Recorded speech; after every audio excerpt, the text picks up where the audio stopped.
Hoy hablaremos de Leonardo da Vinci en la corte de Francisco I, rey de Francia. Pero quizás no. Bien. En el año 1517, Leonardo llegó a Francia, tenía 65 años. Parece que estaba muy entusiasmado, se instalaba en un país que no había visitado nunca, él pensaba que tenía muchas cosas que aprender allí. Lo había tentado la jovialidad de Francisco I, que era un rey juvenil, galante, arremetedor, decidor, un poco poeta, un poco atolondrado.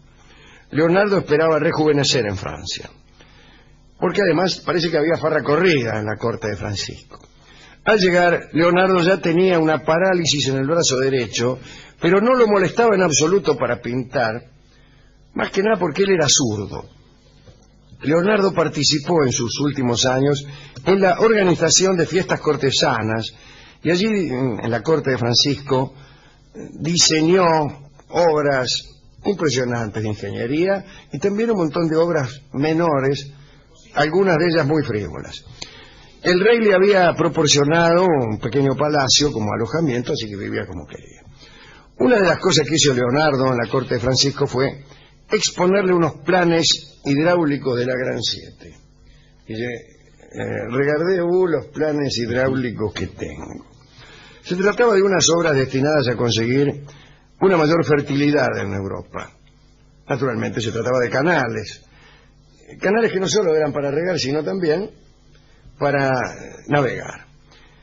Trataba Leonardo de unir las residencias reales con canales navegables. En verdad, hasta la construcción del Palacio de Versalles, la corte francesa fue siempre itinerante.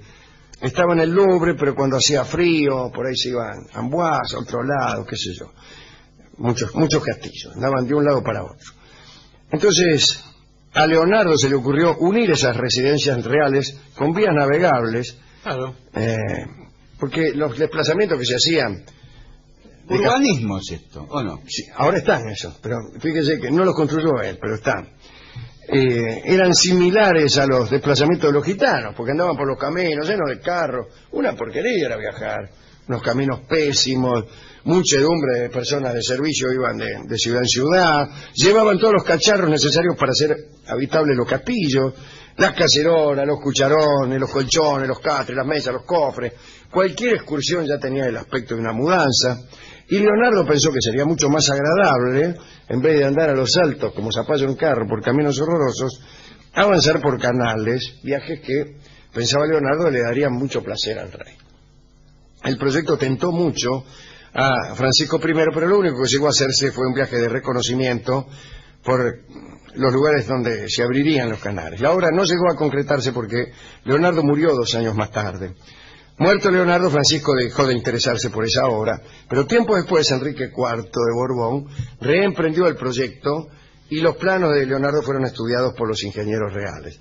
Y finalmente hicieron los canales, y los canales están allí hoy, junto con muchísimos otros, y Francia es probablemente el país de Europa que más canales tiene. Son canales muy lindos de ver, porque tienen esclusas, es decir, estos diques para salvar la diferencia de nivel entre una región y otra. Son canales pequeños a la medida del hombre. En algunos de ellos se navega a la sirga, hay un camino de sirga al costado y por ahí van con un burro tirando de una soga, el burro por el caminito o el caballo y la embarcación por ahí cargada de mercaderías o de troncos o de lo que sea por el canal despacito. Atraviesan los campos, son de una enorme belleza. Y están los cuidadores de las esclusas, que son pequeñas, no son las del canal de Panamá, desde luego, pero que tienen ahí una garita, unas casas muy antiguas y muy hermosas. La esclusa es una cosa muy pintoresca y de muy antigua invención, ¿no? Los chinos la usaban mucho antes que los europeos. Ya se sabe que un chino sirve para eso, para hacer las cosas mucho antes. Leonardo también diseñó para comodidad de la corte unas casas de madera transportables. O sea que Leonardo inventó las prefabricadas. Claro. Eran casas de muy fácil empleo y en muy pocos instantes permitían levantar una pequeña ciudad. estaban destinadas a usarse en los viajes del rey.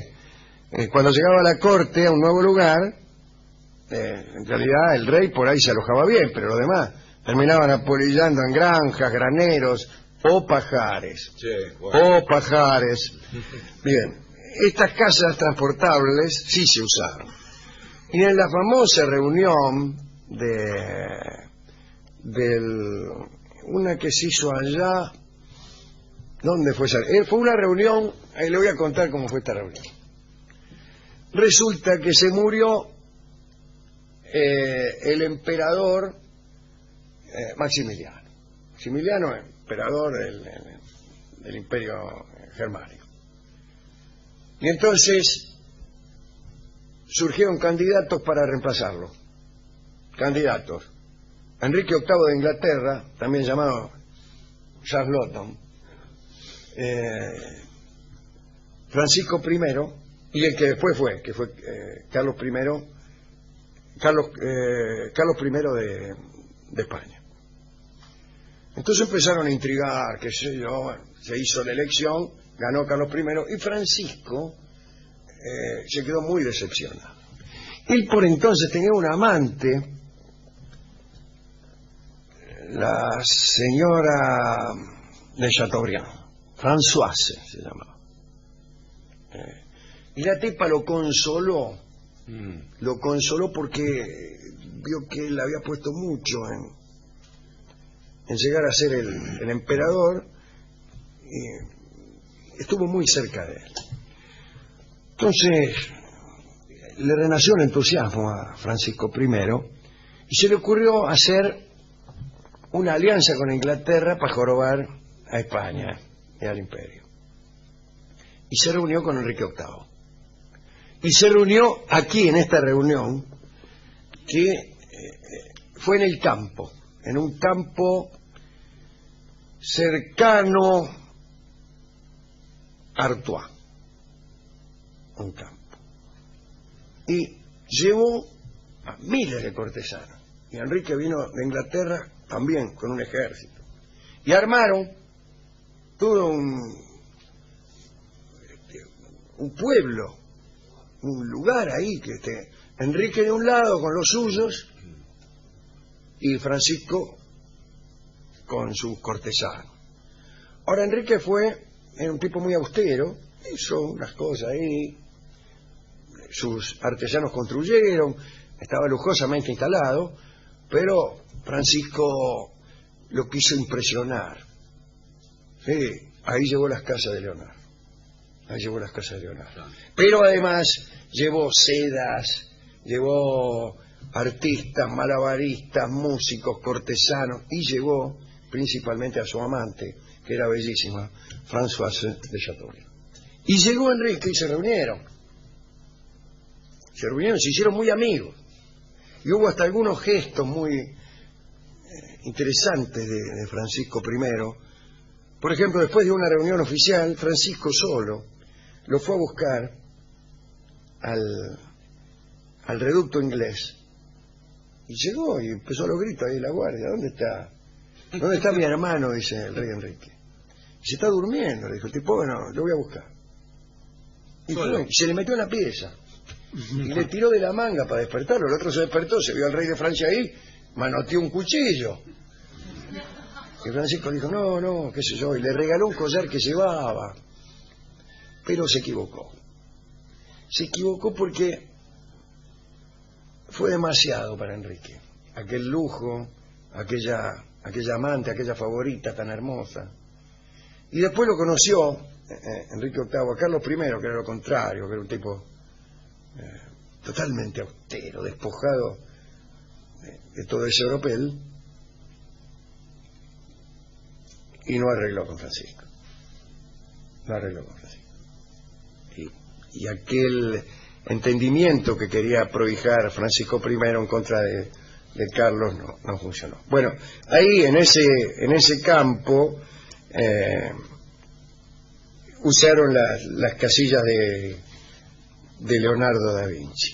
Leonardo también trabajó en la remodelación de los palacios franceses. No, los castillos de Francia hasta principios del siglo XVI todavía no no estaba ni soñado Versalles. Eran castillos que llevaban en su construcción toda la pesadez del medioevo, ¿no?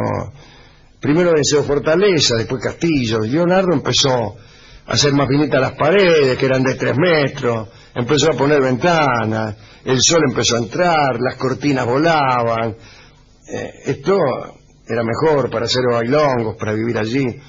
Leonardo también trabajó en la organización de bailes. Primero modificaba los castillos y después hacía bailes. Inventó decorados, trajes, carruajes, y su especialidad eran los autómatas. En realidad no se conocen en detalle los mecanismos, pero hay crónicas que dicen, por ejemplo, que en el parque de Chambord había unos muñecos que caminaban por el parque, incluso encaraban a los paseantes y hasta respondían a sus preguntas. Las máquinas de Leonardo eran muy admiradas por los ciudadanos. Después de los bailongos, que Leonardo animaba con estas fantasmagorías, todos los embajadores informaban a sus reyes acerca de las maravillas que habían presenciado. Por eso lo sabemos. Un último invento para terminar. Gran sensación causó cierto león que apareció en una fiesta dada en Normandía durante la visita que hizo Francisco a su hermana, Margarita de Valois, ¿no? Esto ocurrió en los últimos días de septiembre de 1517. Parece que apareció un león mecánico en la sala, donde estaba toda la corte reunida. ¿Perdón, mecánico? Un león mecánico. ¿Un robot? Un robot. Muchos salieron rajando, desde luego, porque no concebían la posibilidad de un león mecánico, y el rey se regocijó ampliamente.